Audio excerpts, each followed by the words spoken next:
Technology videos सबसे पहले देखने के लिए सब्सक्राइब करें टेक बीट फॉर यू को और पुश करें बेल आइकन क्योंकि ये बिल्कुल फ्री है।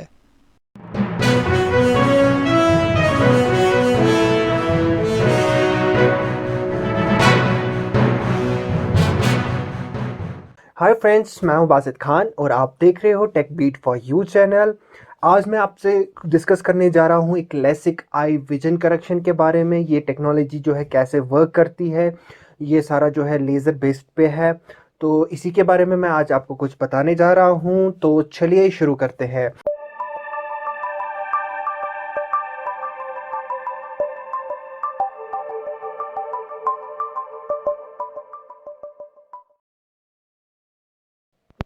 तो सबसे पहले आपको बताना चाहूँगा कि लेज़र्स के बारे में आप लोगों ने तो सुना ही होगा कि लेज़र बीम्स के बारे में आपने कहीं ना कहीं पे पढ़ा ज़रूर होगा। लेज़र लाइट्स के बारे में आपने कहीं ना कहीं ज़रूर पढ़ा होगा। बचपन में अक्सर स्कूल में जो है बच्चे वो अक्सर खेला करते थे कि हाँ, लेज़र पेन से लेकर जो है वो दीवारों पे वो शक्लें अजीब गरीब सी बना देते थे। तो बहुत कुछ देखने को मिला है। आपने ये भी सुनने को मिला होगा आपको कि भाई लेज़र जो है किसी की आंख पे जो है फोकस ना करो कि डैमेज जो है वो कर सकता है। तो यहाँ पे मैं इसी के बारे में आपको बताने जा रहा हूँ कि यही लेज़र जो एक नुकसान पहुंचा सकती है वो कैसे जो है एक फ़ायदा दे सकती है आपकी विजन करेक्शन में। ओके। तो सबसे पहले आपको मैं ये चीज़ बताना चाहूँगा कि आँख जो है ये कैसे जो है एक वर्क करती है और इसमें क्या-क्या डिफेक्ट्स होते हैं। तो चलिए सबसे पहले बात करते हैं आइज़ की। तो आइज़ में आपको टॉप लेयर पे एक कॉर्निया दिखेगा, लेकिन कॉर्निया के नीचे एक लेंस होती है। जैसे सेम वे में आपके कैमरा में एक लेंस होती है, आपकी वही जो लेंस है वो डिसाइड करती है कि आप जो देखेंगे, जो भी नज़ारा देखेंगे वो बिल्कुल सही होगा या उसमें कुछ ब्लरीनेस या ऊपर नीचे हो सकता है।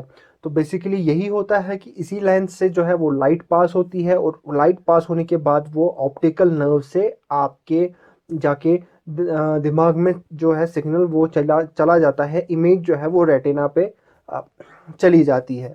ठीक है। तो यहाँ पे अब मैं आपको बताना चाहूँगा, अब ये जो लेंस है इसकी कैपेबिलिटीज़ होती है कि ये आपके लाइट के मुताबिक या आप कितनी दूर देख रहे हैं या आप कितनी पास देख रहे हैं, तो उसके अकॉर्डिंग जो है वो साइज़ जो है छोटा बड़ा कर देता है। फॉर एग्जांपल आपने कैमरा में भी सुना होगा एक एपर्चर होता है, जो कि फॉर एग्जांपल अगर लाइट ज़्यादा तेज़ होगी तो अपर्चर बहुत ही स्मॉल रखने पे आपको इमेज थोड़ी सी बेटर देखने को मिलती है। अगर लो लाइटिंग में आप बात करो तो अपर्चर जो है वो थोड़ा बड़ा हो जाता है ताकि यहाँ से जो है मैक्सिमम लाइट जो है वो पास हो। सेम वे में आइज़ में भी ऐसा होता है। तो यहाँ पे अगर इसी साइज़ अगर आपकी लेंस जो है वो ठीक से साइज़ मेंटेन नहीं कर पाती है तो आपको दिक्कत आती है देखने में। तो यहाँ पे या तो आप दूर का नहीं देख पाते हो या आप नज़दीक का ही नहीं देख पाते हो या कभी-कभार दोनों प्रॉब्लम्स आपको सामने देखने को मिलती है।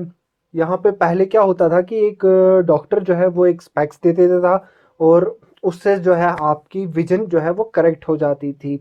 या फिर उसके बाद ट्रेंड आया एक कॉन्टैक्ट लेंसेज़ का, तो वो भी मतलब उसमें थोड़ा दिक्कत आती थी वो निकालने लगाने में। तो मतलब उससे भी जो है विजन करेक्ट होता था। बट आज की जो टेक्नोलॉजी है that is based on LASIK. तो लेसिक का जो फुल फॉर्म है वो है लेज़र असिस्टेड इन सीटो केरेटोमाइल्यूसिस। ओके। तो यहाँ पे होता ये है कि आपका जो है कॉर्निया की शेप को कुछ ऐसे चेंज किया जाता है कि वो फिर बाद में आपका लेंस का काम करने लगती है। आपकी लेंसेज में भी कुछ शेप्स चेंज किए जाते हैं जिसकी वजह से जो है विजन करेक्ट होता है। ये होता है सारा बेसिकली आपके लेज़र बीम्स की वजह से। और यहाँ पे आपने जो सुना था कि भाई लेज़र बीम्स हार्मफुल हो सकती है, बिल्कुल वो हार्मफुल होती है अगर ऐसे ही जो है किसी आइज़ पे जो है वो फोकस करे। लेकिन अगर वो कंट्रोल्ड मैनर में प्रिसाइज तरीके पे एक आँख में डाल दी जाए तो यहाँ पे जो है बिल्कुल वो रेज़ जो है वो आँख ठीक भी कर सकती है। तो यहाँ पे लेसिक जो है ये यही काम करता है, एक प्रिसाइज तरीके से एक स्पॉट जो है डॉक्टर स्पॉट करता है कि उससे कहाँ पे लेज़र बीम डालनी है। उसके साथ एक टेक्नीशियन जो है वो होता है जो ऑपरेट कर रहा होता है उस लैसिक मशीन को। तो वहाँ पे लेज़र बीम्स के ज़रिए विद इन नैनो सेकेंड का लेज़र बीम देख के आपको जो है उस लेंस की जो है शेप चेंज की जाती है, और कॉर्निया को भी एज अ लेंस यूज़ किया जाता है। तो उसके बाद आप बिल्कुल ठीक से देखने लगते हो। तो ये प्रोसीजर जो है ये विद इन 5 मिनट्स का होता है, आप in and out surgical theatre से।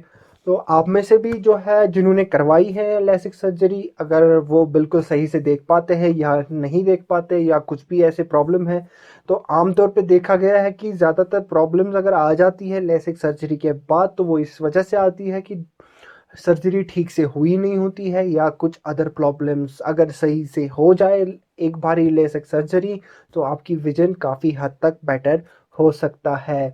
ओके, तो आपने भी करवाई होगी सर्जरी, तो आप मुझे बताइए लेसिक को यूज़ करने के बाद तो क्या आपका ओपिनियन रहेगा उसके बारे में, और आप क्या ठीक से देख पाते हो या नहीं देख पाते हो, क्या दिक्कत आ रही है, तो आप मुझे कमेंट ज़रूर कर सकते हैं। ओके, तो ये थी लेसिक के बारे में कुछ बात। मुझे उम्मीद है कि आपको ये वीडियो पसंद आया होगा। अगर आपका कोई भी सवाल या सुझाव हो तो मुझे कमेंट करना ना भूलें। अगर आपने मेरी चैनल अभी तक सब्सक्राइब नहीं की है तो सब्सक्राइब करें, क्योंकि मैं आपके लिए रोज़ाना कुछ ऐसी ही वीडियोज़ लाता रहता हूँ। अभी तक के लिए फ़िलहाल इतना ही, फिर मिलता हूँ। Good bye.